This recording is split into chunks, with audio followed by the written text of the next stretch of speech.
Racontez-nous un petit peu votre histoire. Est-ce que déjà, depuis tout petit, vous soupçonniez quelque chose avec Enzo? Alors, oui et non. Oui, parce qu'Enzo était un enfant assez différent des autres, toujours un peu à part. Il n'avait pas énormément de copains. Il avait aussi tendance à suivre beaucoup les autres. Et c'est toujours lui qui se faisait choper. Voilà, il y avait quelque chose de fait, c'était toujours lui. Pas de bol, ma foi, voilà. C'était comme ça. Et puis, non, dans le sens où il vivait quand même une vie de garçon comme tous les autres garçons. Donc il avait une joie de vivre. Enfin, il était vraiment... il posait beaucoup de questions, très curieux. Alors effectivement, comme dit la doctoresse Barker, il avait des points d'intérêt qui étaient assez accentués, notamment les camions de chantier, les choses comme ça, où il fallait absolument savoir qu'est-ce que faisait cette machine, qu'est-ce que c'était que cette machine, enfin voilà. Donc je me rendais régulièrement sur les chantiers pour aller demander à quoi sert cette machine et qu'est-ce qu'elle fait. Voilà, mais je dirais autrement rien de particulier, en tout cas dans l'enfance. À quel moment, alors, vous avez commencé à faire des recherches, à peut-être rencontrer quelqu'un, parler avec quelqu'un par rapport aux différences? D'ailleurs, pourquoi est-ce que vous êtes allé voir quelqu'un concernant votre fils? Alors, le parcours a été très très long, en fait, du fait de quand même un peu sa différence. À l'école, la maîtresse s'est aperçue qu'il se passait quelque chose, mais quoi? Voilà, il n'y avait pas vraiment d'explication, il n'y avait pas vraiment... d'indication, en tout cas pour nous. Donc, on nous a conseillé d'aller consulter une psychologue au Mans et de faire un bilan pour voir un peu qu'est-ce qui se passait. Enfin, voilà. Il pensait plutôt dans la motricité. Ok. Et ce qu'on a fait, il nous a dit pourquoi vous venez? Nous, on ne sait pas. Ouais. On ne sait pas vraiment. Maintenant, la maîtresse nous dit qu'il faut faire ce genre de test, on le fait. On ne se pose pas trop de questions, et on fait ça. Donc, rien n'en ressort, finalement. C'est vrai que par la suite, on a dû quand même le faire suivre par des pédopsychiatres parce qu'il avait un comportement envers les autres qui était compliqué. Donc pendant longtemps, très longtemps, il a été suivi comme ça, sans jamais avoir de diagnostic, en fait. Donc voilà, ça a été très très long, jusqu'au jour où sa psychologue est partie. Et ça a été le drame pour lui. Et des pleurs, enfin voilà, vraiment, il était attaché, incroyable. Et il a voulu tout arrêter. Il avait quel âge déjà? Là, je pense qu'il avait vers 11-12 ans. 11 ans. Et il a voulu tout arrêter, donc finalement, on n'a plus rien fait depuis ce moment-là. Et la situation s'est compliquée au passage au secondaire. Oui. L'école secondaire, ça s'est très très mal passé. Disons qu'il y a eu beaucoup de changements, et physique, et la voix qui ne se reconnaissait plus. C'est venu un homme très vite, en fait. Oui. Et ce changement d'école, où on a tous nos repères, finalement, qui se cassent la figure, où on se retrouve dans un collège qui est grand, avec beaucoup de monde, beaucoup de bruit. Oui. Et c'est beaucoup ce qu'il nous disait, en fait, c'était le bruit. Régulièrement, je me rendais à l'école pour dire, écoutez, Enzo se plaint du bruit. Et ça a mis à la puce à l'oreille à personne. Non, c'est pas vrai, il n'y a pas de bruit. Enfin voilà, à chaque fois, c'est ce qu'on me répondait, il n'y a pas de bruit, c'est pas vrai. Et régulièrement, je devais aller chercher Enzo à l'école. En fait, il était blanc, transparent, prêt à tomber dans les pommes. Wow. Ou ça allait pas du tout. C'est très compliqué quand on est parent de voir son enfant c'est affreux. souffrir. En fait, c'est affreux parce que quand on le voit comme ça, vraiment transparent, oui. où on a l'impression de voir à travers lui, on se dit mais c'est pas possible, il se passe quelque chose, quoi. Et en tant que parent, on se pose 10 milliards de questions. À ce moment-là, ça a été compliqué parce que je me suis dit qu'est-ce qu'il a eu, qu'est-ce qu'il a vu, qu'est-ce qu'il a subi. Oui. Enfin, on tourne tous les scénarios possibles. y compris la sexualité. Enfin, je veux dire, je me dis, est-ce qu'il se plaît dans un corps de garçon? Est-ce qu'il s'est rendu compte que finalement, il aimait plutôt les garçons que les filles? Enfin, voilà, je me suis posé un tas de questions. Et j'ai discuté de tout ça avec lui, en fait, Oui. très ouvertement, parce que je suis comme ça avec lui, on parle beaucoup. Et non, il me disait non, non, non, tout était non. Et puis, jusqu'au jour où il allait plus. Il allait plus à l'école, où il criait énormément, où il restait couché dans son lit, à plus bouger, où à la maison c'était horrible en fait. Donc il voulait que ça s'arrête. Bon, alors Karen, vous êtes allée voir des spécialistes, plusieurs spécialistes. Vous vous êtes trouvée dans une errance médicale incroyable. Quand j'écoutais votre histoire la première fois, j'ai trouvé que déjà, on est très déstabilisé dans notre dynamique familiale. Et en plus, racontez-nous, qu'est-ce qui s'est passé ensuite quand vous êtes allée à l'hôpital de l'enfance? Alors, on n'y va pas de gaieté de cœur, hein. On amène notre enfant à l'hôpital de l'enfance. Voilà, on n'a pas très envie d'y aller, mais on y va parce qu'on ne sait plus quoi faire. Ouais. On ne sait plus comment le prendre, on ne sait plus comment l'aider. Et voilà, on l'amène à l'hôpital de l'enfance. Alors l'hôpital de l'enfance le garde. Alors vous êtes 2 jours sans pouvoir parler ni voir votre enfant. Donc ça, c'est... Pour tous les parents, je pense. Voilà. Très, très difficile. Ça, c'est catastrophique. Enfin, pour moi, ça a été catastrophique. Mais on a quand même ce droit d'appeler les infirmières pour demander, alors ce que je faisais tous les jours évidemment, pour savoir s'il a bien dormi, enfin voilà, comme font toutes les mamans je crois, est-ce qu'il a bien mangé? Bien sûr. Donc voilà, là, c'était vraiment ça. Et puis après, la première fois, parce que ça c'était un premier épisode de l'hôpital de l'enfance, donc première fois, là Enzo ne mangeait plus en fait. Donc il soupçonnait de l'anorexie. Donc c'était vraiment la première fois qu'il mettait un terme sur ce qui lui arrivait. Donc on était là, bon, ok, enfin voilà, il mangeait vraiment plus rien. Et ça lui a fait peur à Enzo, le terme anorexique. Donc il a voulu essayer de se sortir de ça. Et il a fait le bon élève. Il s'est mis à manger, enfin voilà, et parce qu'il a... Alors par chance, il a côtoyé une jeune fille qui était à l'hôpital de l'enfance avec lui. Et on parlait de l'empathie tout à l'heure, mais c'est vrai que l'empathie, c'est quelque chose qu'ils ont énormément. Oui. Donc il s'est lié d'amitié avec cette fille qui souffrait d'anorexie très forte. Et il s'est dit non, maman, je veux pas. Enfin, il m'a dit, maman, je veux pas être comme elle. Je veux pas qu'il m'arrive la même chose.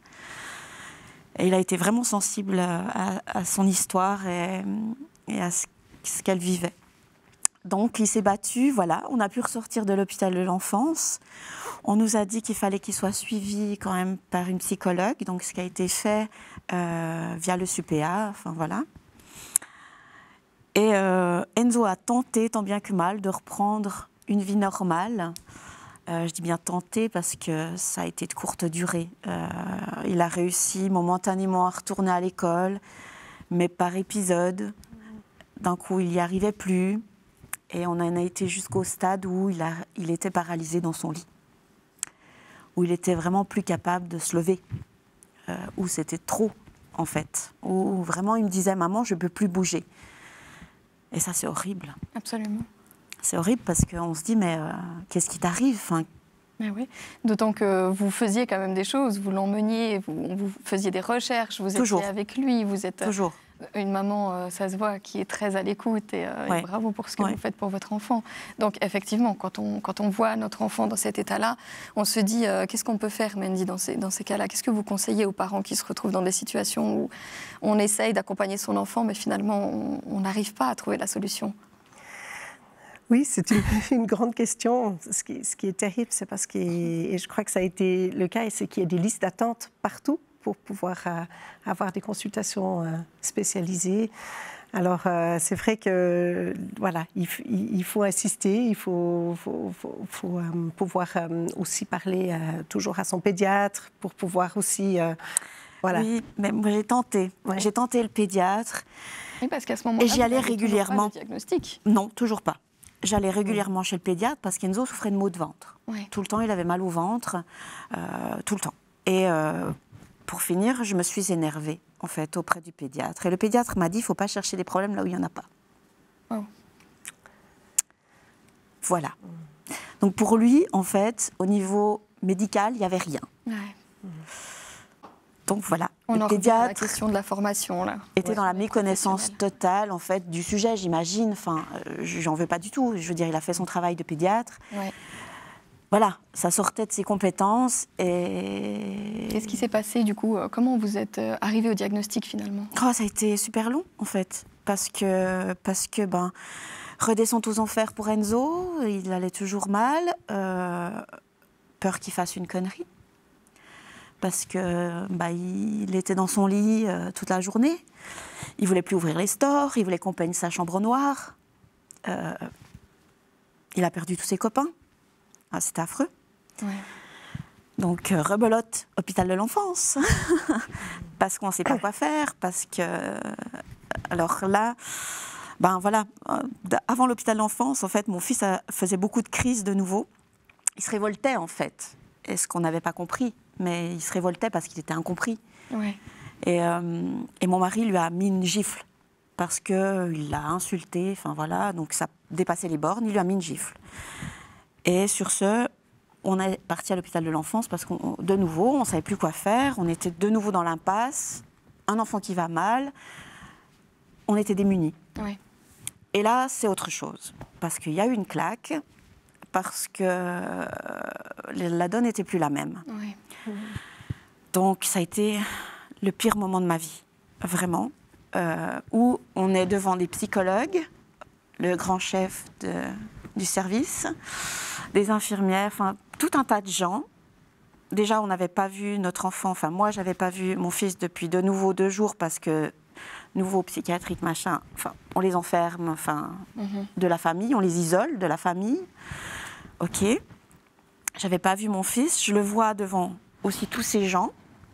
J'étais toute seule. J'avais l'impression d'avoir 5 ans. Mais vraiment, je me suis sentie toute petite. Ouais. Et impressionnant. Jugée. Et là, on nous accable de plein de choses et on nous dit on va vous mettre le SPJ sur le dos. Enfin, moi, au secours. Enfin, je suis ressortie d'ici, je pleurais, mais oui. tout ce que je pouvais. Je me suis effondrée devant l'hôpital de l'enfance parce que c'était juste pas possible. Il parlait aussi de mettre mon fils dans un autre hôpital, un hôpital psychiatrique à Nantes. Donc, ce qu'il a fait, hein, il est parti après en hôpital psychiatrique pour adolescents. Donc ça, à ce moment-là, ça a été catastrophique. Donc j'ai dit non, c'est pas possible. Je peux pas laisser faire, en fait. Je peux pas. On est des parents aimants. On fait tout ce qu'on peut. J'ai fait 10 millions de recherches. Alors, merci Internet, ce qui m'a beaucoup sauvée. Hein. Ouais. J'ai fait énormément de recherches sur Internet. J'ai essayé de voir les solutions. Qu'est-ce qu'on pouvait faire? Qu'est-ce qu'on pouvait nous faire en tant que parents?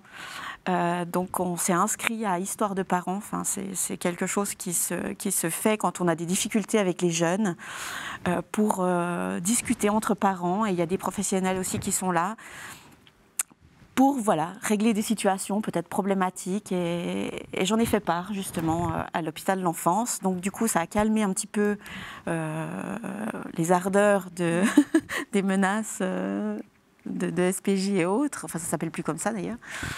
Mais voilà, ça, pour moi, ça a été non, c'est pas possible. Enfin, il fallait que je me batte, quoi. Et ça, je lui ai toujours dit, je vais me battre pour toi. On va trouver ce qui t'arrive, mais je vais pas lâcher. Et c'était un peu la problématique parce que je suis quelqu'un de profondément gentil, Oui. doux, et on nous écoute pas. Aujourd'hui, Enzo a été diagnostiqué. Oui. Oui. Comment ça se passe? Il va bien? Alors, c'est des hauts et des bas. Non, je peux pas dire que c'est toujours bien. Non, c'est loin pas le cas. C'est toujours très compliqué. Là, il est en réinsertion. Il est sorti de l'école obligatoire, mais c'est extrêmement compliqué. Il fait du 40%. Et encore, le 40%, il n'y arrive pas toujours. Ouais. Et moi, je dois faire les trajets tous les jours pour l'amener jusqu'à Vevey, parce qu'il va maintenant à Vevey. Donc c'est extrêmement coûteux. En tout cas pour les parents, il faut être extrêmement disponible en fait. Donc j'ai dû tout lâcher, profession, tout ça. Enfin voilà, sa vie de maman prend la priorité. Maman aidant. donc voilà. Et puis il ne faut pas oublier la petite sœur qui est aussi là. Oui, et la relation. Et qui a besoin d'aide aussi, parce qu'elle subit beaucoup. Absolument. Bon, malheureusement, on n'a pas le temps de parler de la question fraternelle, mais c'est vrai que c'est une réelle question. L'autisme, le trouble du spectre autistique peuvent être travaillés si on les prend, si on diagnostique assez tôt, donc le plus tôt possible. Et puis, on peut presque les faire disparaître, ces troubles, ou ça relève quand même d'autres compétences? Alors, c'est vrai que c'est important de pouvoir diagnostiquer tôt pour pouvoir mettre en place un traitement, une prise en charge de ces enfants. Mais ce qui est important de savoir, c'est qu'on peut commencer aussi plus tardivement. Et on peut aussi aider, même les jeunes qui sont diagnostiqués plus tardivement, peuvent apporter beaucoup de choses. Mais c'est vrai que c'est toute une équipe qui travaille autour d'un enfant, d'un adolescent, pour amener des solutions et voilà, des stratégies pour que ce jeune puisse être au mieux dans sa vie quotidienne, que ce soit à l'école, à la maison, au travail. C'est sûr que si on les prend plus jeunes, il y a un cheminement plus long. De faire complètement disparaître, c'est difficile, mais effectivement, on peut vraiment faire en sorte que ces personnes soient beaucoup plus à l'aise et heureux. Mais c'est vrai que c'est un long chemin. Je crois que c'est beaucoup de patience. Et puis, je trouvais important ce que vous disiez. C'est vrai que les parents, pour nous, ce qu'on vit, c'est que les parents sont là avec leurs enfants. Ils font énormément de travail, beaucoup de recherches sur Internet, qui est une bonne ressource. Et puis, je crois, et ça c'est quelque chose qu'on dit souvent aux autres professionnels, écoutez les parents, c'est important. Ce qui vous est extrêmement compliqué, parce qu'on n'est pas entendu, quoi. Et je trouve ça très dommage, parce que vraiment, le parent connaît tellement bien son enfant. Oui, c'est vrai. Je veux dire, c'est la première personne, et surtout les mamans. Les papas, c'est un peu plus compliqué parce qu'ils y arrivent un peu moins. Enfin, c'est plus problématique. Mais je veux dire, on connaît bien nos enfants, on sait comment ils fonctionnent. Enfin, quand on sent que quelque chose ne va pas, enfin, je veux dire, on ne l'invente pas. Donc, Karen, j'ai une dernière chose que je voudrais préciser. Ce que j'aime chez vous, c'est votre manière de parler de ce trouble. On appelle ça un trouble. Je trouve personnellement que ce n'est pas forcément le bon terme. Non. Mais vous dites souvent que c'est un plus, que c'est quelque chose qui est bien. Aujourd'hui, c'est présenté comme une tare, comme un défaut. Mais finalement, j'aime votre façon de voir le spectre autistique. Ils sont incroyablement intelligents. Enfin, en tout cas, Enzo a une forme Asperger. Et ils nous font remarquer des choses de la vie de tous les jours qui sont tellement justes. Et ils sont incroyablement intelligents, ils ont une sensibilité incroyable. Enfin, c'est un plus, quoi. Moi, je trouve ça vraiment, c'est un cadeau, en fait. Juste, dernière chose, un conseil que vous donneriez aux parents qui se sont retrouvés, qui se retrouvent actuellement dans la situation que vous avez connue, qu'est-ce que ce serait ? Battez-vous. Ne lâchez Battez-vous, ne lâchez rien. Haussez le ton, n'hésitez pas. Parce que vraiment, il n'y a que comme ça qu'on est entendu. Donc, et puis foncez, quoi. Foncez. Votre enfant, il en vaut réellement la peine, quoi.